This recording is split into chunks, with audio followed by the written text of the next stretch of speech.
صحیح بخاری کے الفاظ اسی حدیث میں 7109 بخاری کتاب الفتن میں موجود ہے. نبی صلی اللہ علیہ وسلم نے حضرت حسن کو گود میں اٹھایا ہوا ہے, اور یہ حدیث علامات نبوت والے چیپٹر میں, حضور کی غیبی خبروں والے چیپٹر میں بھی حضرت امام بخاری لے کر آیا ہے. فرمایا میرا یہ بیٹا سید ہے,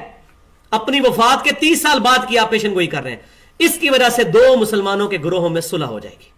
یہ سید ہے, یہ بڑے پن کا مظاہرہ کرے گا, یہ سید ہے. اور واقعی بڑے پن کا انہوں نے مظاہرہ کیا, اور مسلمانوں میں صلح ہوئی, اور وہ جو ایک باہمی خانہ جنگی تھی اس کا خاتمہ ہوا, اور مسلمانوں کو کافی حد تک سکون ملا سیدنا حسن رضی اللہ تعالیٰ عنہ کی اس دستبرداری سے. لوگوں نے بڑا کہا حضرت حسن کو کہ آپ بزدل ہیں, یہ ہیں, لیکن وہ تو ظاہر ہے کہ سمجھنے والے تھے, انہوں نے جو ڈسین کیا وہ بالکل ٹھیک ہے. لہٰذا اس کے اندر حضرت معاویہ رضی اللہ تعالیٰ عنہ کی توثیق بھی ثابت ہوتی ہے. میں نہیں مان سکتا کہ علی کا بیٹا ہو, نبی کا نواسا ہو, اور کسی کافر کے ہاتھ کے اوپر بیعت کر لے, وہ مر جائے گا, یہ کام نہیں کرے گا. تو سیدنا حسن نے سیدنا معاویہ رضی اللہ تعالیٰ عنہ کے ہاتھ پر بیعت کر کے ان کی توثیق کر دی. اس کے بعد سیدنا معاویہ رضی اللہ تعالیٰ عنہ کے بارے میں کوئی بندہ گالی گلوچ کرتا ہے, اس کو آخرت کے عذاب سے ڈرنا چاہیے.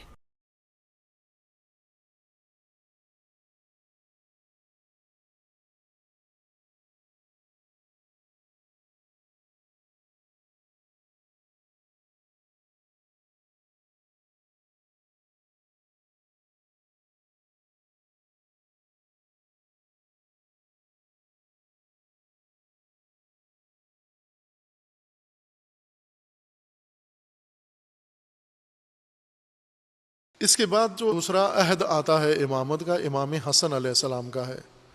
امام حسن مجتبیٰ علیہ السلام کا عہد امامت ہے, اور امام بھی حقدار امامت ہیں قرآن کریم کے معیار کے مطابق, اور دعوے دار بھی ہیں امامت کے, اور دستبردار بھی نہیں ہیں. لیکن امام حسن علیہ السلام کے امامت کے عہد میں جو واقعہ رونما ہوتا ہے صلح امام جو معاویہ کے ساتھ ہوئی, اس صلح سے یہ شائبہ گویا پیدا ہوا ہے, ذہنوں میں آنا شروع ہوا ہے کہ امام خود بھی اس اپنے حق سے اب دستبردار ہو گئے, ہاتھ اٹھا لیا ہے, اور یہ حق اپنا کسی اور کے لیے چھوڑ دیا ہے, سونپ دیا ہے کسی اور کو. کیوں ہوا یہ صلح کا عمل؟ اور صلح میں دستبرداری نہیں ہے. جس طرح رسول اللہ صلی اللہ علیہ وآلہ وسلم صلح حدیبیہ میں کسی چیز سے دستبردار نہیں ہوئے, ایک مصالحت, میدانی مصالحت کی ہے, وقت لیا ہے, اور ایک حکمت عملی اختیار کی ہے, نہ کہ حق سے دستبردار ہوئے ہیں. رسول اللہ صلی اللہ علیہ وآلہ وسلم حتیٰ امام حسن علیہ السلام کی صلح سے رسول اللہ کی صلح زیادہ اہم ہے, اس عنوان سے کہ صلح رسول اللہ میں جب مشرکین مکہ نے آ کر رسول اللہ کو صلح کی پیشکش کی, تو اس میں رسول اللہ نے صلح نامہ لکھوانا شروع کیا, امیر المومنین علیہ السلام نے لکھنا شروع کیا, اور اس میں فرمایا کہ یہ صلح ہے قریش, مشرکین مکہ قریش کے درمیان, اور محمد رسول اللہ صلی اللہ علیہ وآلہ وسلم کے درمیان. اس پر نمائندہ قریش بول پڑا, اعتراض کیا کہ یہ نہیں لکھنا, اسی سے تو ہمیں اختلاف ہے کہ محمد رسول اللہ نہیں لکھنا, محمد ابن عبداللہ لکھنا ہے, آپ رسول اللہ نہ لکھیں. اور رسول اللہ نے خود وہ جملہ کٹوا دیا کہ یہ چھوڑ دیں, صلح کے اندر رسول اللہ کا عنوان نہ لکھا جائے. خب جب رسول اللہ کا عنوان بھی رسول اللہ نے خود ختم کروا دیا صلح نامے سے, تو اب یہ تو نہیں کہہ سکتے کہ رسول اللہ رسالت سے دستبردار ہو گئے, نبوت سے دستبردار ہو گئے, اور رسالت یا نبوت یا خالی چھوڑ دیا یہ عہدہ یا قریش کے حوالے کر دیا. نہ, اس صلح نامے سے اور اس تحریر سے یہ مطلب نہیں نکالا جا سکتا, اور کسی نے آج تک نکالا بھی نہیں ہے, کسی نے بھی نہیں نکالا کہ یہاں تو رسول اللہ نے خود لکھا ہوا کٹوا دیا کہ محمد ابن عبداللہ, محمد رسول اللہ کے بجائے محمد ابن عبداللہ لکھیں آپ, اور رسول اللہ کو خود ختم کروا دیا. کوئی بھی یہ نتیجہ نہیں لے سکتا, چونکہ اتنی عقل سب کے اندر ہے کہ یہ قرینہ نہیں بنتا، یہ اس کی کوئی دلالت نہیں ہے، بلکہ رسول اللہ مدعی نبوت ہیں اور حقدار نبوت ہیں اور اس پر قائم بھی ہیں۔ ہر چند صلح نامے میں یہ کر دیا، لکھوا دیا۔ اسی طرح امام حسن مجتبیٰ علیہ السلام نے صلح کر لی، مصالحت کر لی، لیکن امامت سے دستبردار نہیں ہوئے۔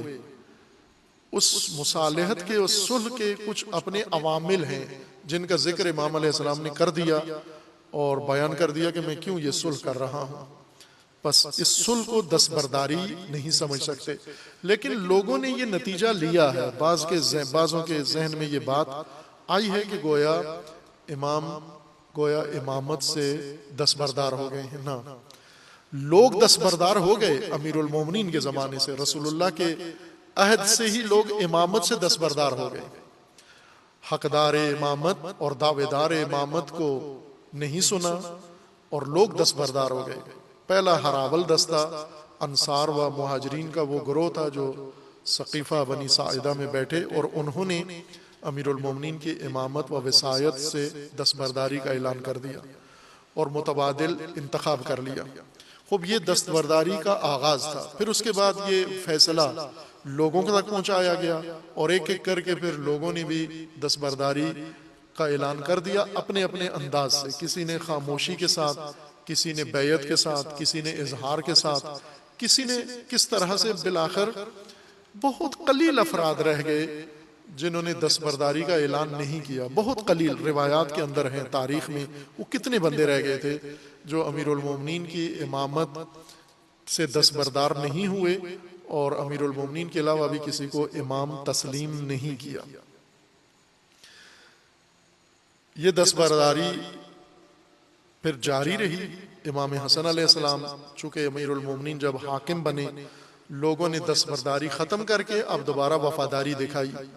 امیر المومنین کی امامت کے ساتھ، بحیثیت پیشوا، بحیثیت حاکم، بحیثیت رہنما، اور تسلیم کیا۔